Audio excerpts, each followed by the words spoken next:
Hi guys!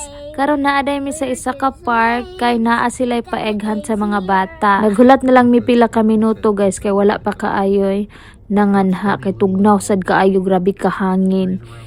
Unya mga pila ka minuto giadto na mi guys, naghulat-hulat na mi kami ang isa sa mga pinakauna nanganha diha.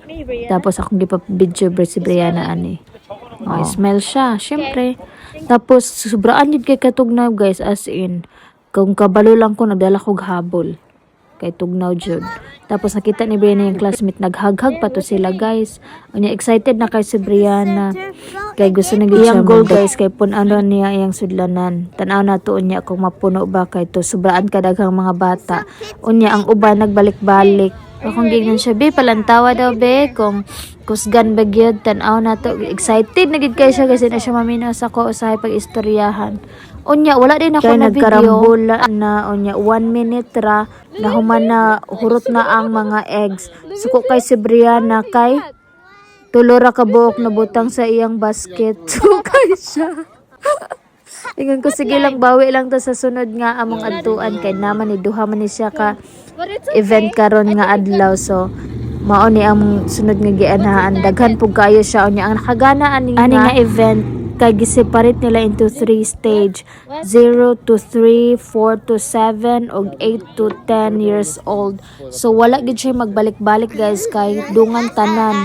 Unya wala poy ginikanan nga makaduol except sa mga 0, 1 year old dito nga stage kay alalayan pa man ang mga bata. Unya nagsugod na sila guys.